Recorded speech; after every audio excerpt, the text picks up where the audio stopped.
Warahmatullahi wabarakatuh. Yang kami hormati Bapak Ibu pimpinan dan anggota Komisi 1 DPR RI, melanjutkan apa yang telah disampaikan oleh kolega kami, izin menyampaikan pemikiran ataupun masukan PWI Pusat tentang bagaimana pengaturan platform digital global dalam konteks Indonesia. Lanjut.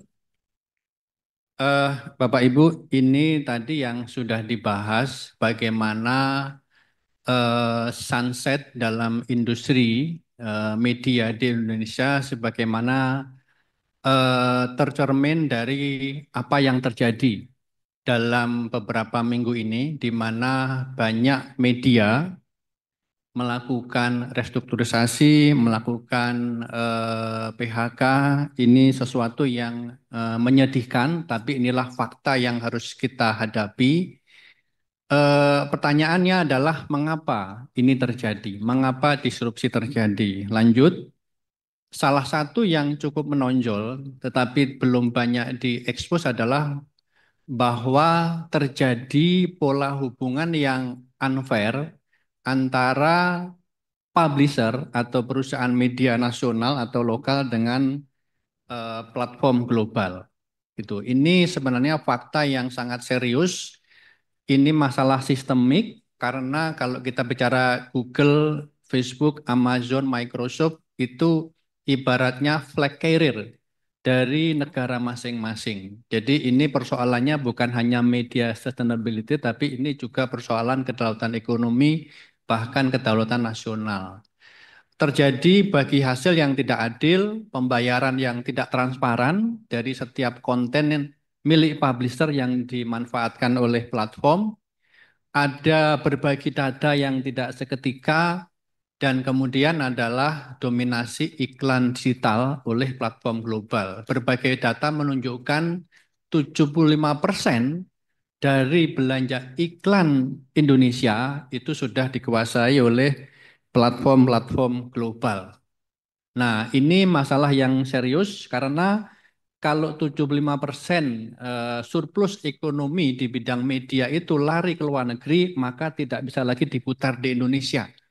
Dan dari sisi fiskal juga pertanyaan apakah ini bisa menghasilkan pendapatan pajak yang meaningful sebagaimana kalau belanja iklan ini itu bisa dikelola di dalam negeri.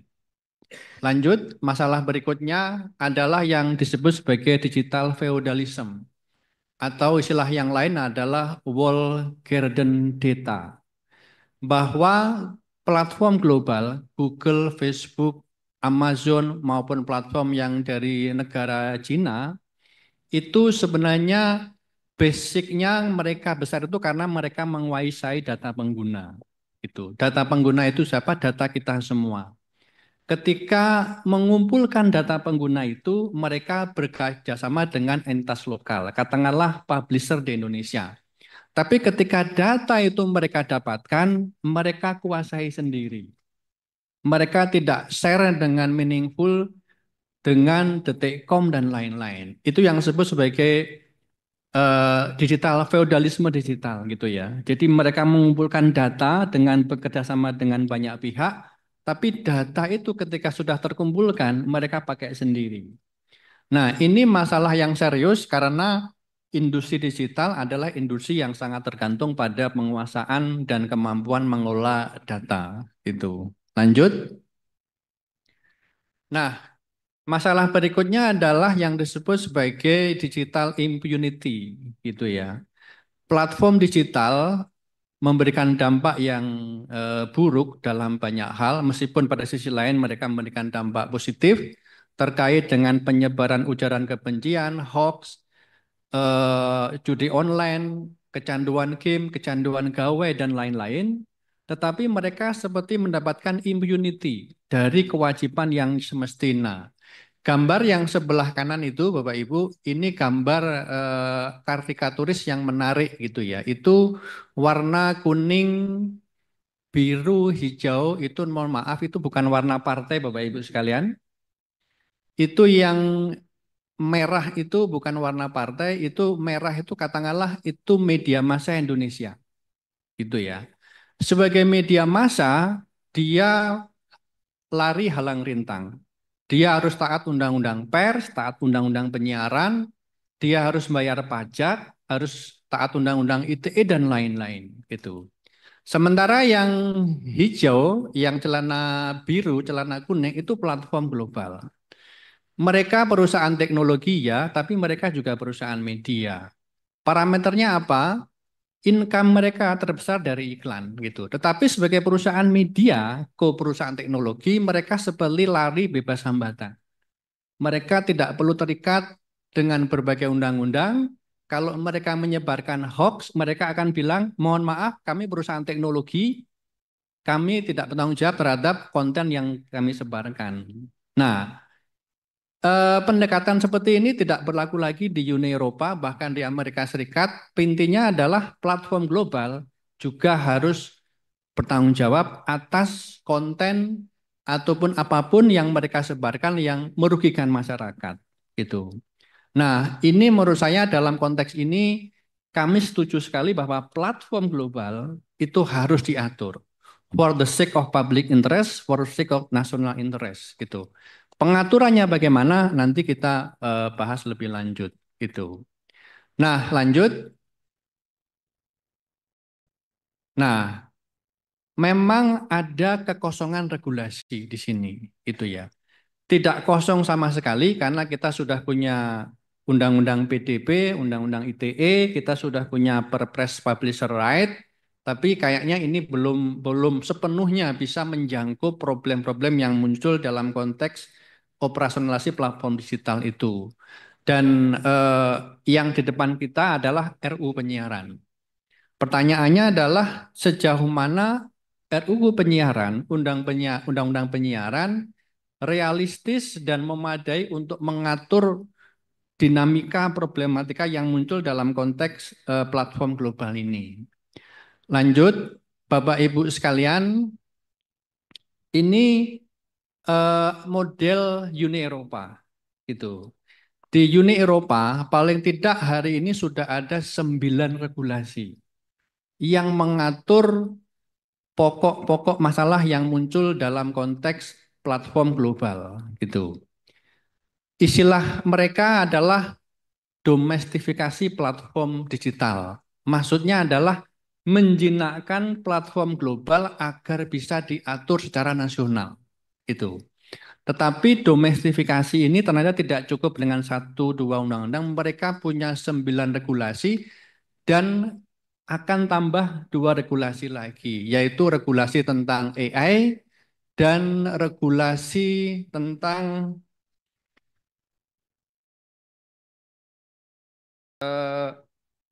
e-privacy regulation gitu. Dua ini sedang akan disahkan, tetapi yang 9 ini existing Bapak Ibu sekalian. Dan di sini sebenarnya yang bisa saya simpulkan adalah platform video itu harus diatur, tetapi ternyata pengaturannya tidak di Undang-Undang Penyiaran gitu. Terutama sekali diatur di 2 undang-undang. Teknologi dan kontennya diatur di digital di regulasi Undang-Undang Pelayanan Digital, Digital Services Act. Model bisnisnya diatur di Digital Markets Act gitu. Di 2 regulasi ini. Ini yang terus terang kami juga rekomendasikan pada Bapak Ibu pimpinan DPR agar segera memulai diskusi dan pendalaman terkait dengan 2 regulasi ini. Yang lain-lain ada GDPR kita sudah punya, publisher right kita sudah punya meskipun baru pada level perpres gitu. Kemudian yang lain-lain adalah platform to business regulation. Ini mengatur perlindungan terhadap pelaku usaha kecil. Kemudian geo-blocking regulation, larangan pembatasan akses berbasis lokasi. Portability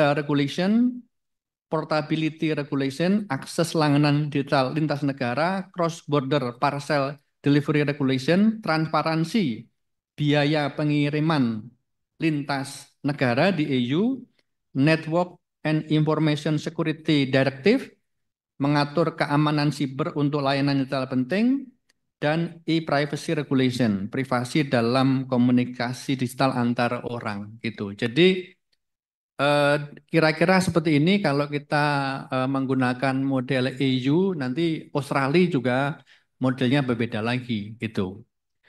Nah, lanjut, lanjut.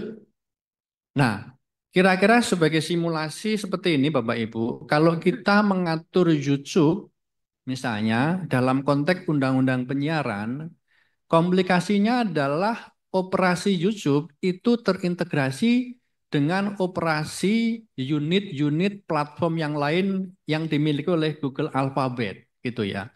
Dia terintegrasi dengan Google Search, Google News, Google Chrome, Google Ads, Google Cloud, Google Analytics, Android, Google Play, dan Google Maps. Ini layanan-layanan yang punya pasar sendiri-sendiri dan perlu diatur gitu. Sehingga pengaturan YouTube itu harus terintegrasi dengan pengaturan layanan yang lain yang dimiliki oleh Alphabet. Itu. Karena bagaimana YouTube bekerja itu sebenarnya sangat ditentukan oleh sister company-nya ini. Itu. Oleh platform-platform lain dalam konteks ekosistem Alphabet Google gitu. Sehingga ini harus dilihat secara keseluruhan bukan sekedar YouTube sebagai platform video misalnya gitu. Lanjut, kalau kita lihat dalam konteks ekosistem Meta, Meta terintegrasi dengan Instagram, dengan WhatsApp dan lain-lain di mana yang kita temukan bukan hanya layanan video, ada layanan media sosial berbasis teks dan juga bentuk-bentuk layanan yang lain gitu. Nah, apalagi kalau kita berpikir tentang e-commerce. Ini e-commerce ini area yang sangat penting juga karena kalau kita baca data hari ini betapa terpuruknya UMKM kita karena 80% barang yang dijual di marketplace adalah barang impor gitu. Nah, ada komplikasi masalah di sini yang perlu juga pengaturan gitu. Lanjut. Nah, yang kami tahu Bapak Ibu, eh, regulasi tentang platform di banyak negara, katakanlah di Uni Eropa, di Australia, di Kanada, concern utamanya adalah bagaimana mengendalikan memonopoli platform digital global. Bagaimana mengurai apa yang mereka sebut sebagai winner takes all markets, gitu ya. Pasar layanan-layanan digital yang begitu monopolistik, begitu sentralistik, dikuasai oleh segelintir pemain. Dan ini semua menimbulkan problem capital outflow, jadi aliran kapital, aliran surplus ekonomi dari banyak negara kecil ke negara-negara pusat. Gitu. Jadi isunya menjadi geoekonomi politik digital juga. Gitu. Lanjut, dan perspektif yang digunakan dalam mengatur platform digital juga multi perspektif gitu. Kami dari media, tentu perspektif yang utama dari kami adalah media sustainability. Bagaimana menyelamatkan media-media di Indonesia agar tidak semakin terdisrupsi karena persaingan usaha yang tidak sehat. Tetapi juga ada perspektif tanggung jawab sosial, kedaulatan informasi, kedaulatan ekonomi, dan kedaulatan nasional. Jadi ada 9 atau 11 regulasi dalam konteks EU tadi, itu juga dirumuskan dalam konteks multi perspektif ini, Bapak Ibu sekalian. Lanjut, maka eh, solusi yang kami tawarkan dari PWI ada dua Bapak Ibu. Solusi yang pertama adalah integrasi pengaturan platform di dalam undang-undang penyiaran.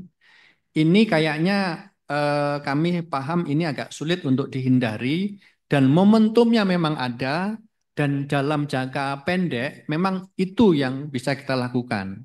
Tapi itu solusi jangka pendek, jangka solusi antara karena momentumnya sudah ada, tetapi dalam konteks jangka panjang perlu regulasi yang baru yang mengatur ini. Gitu.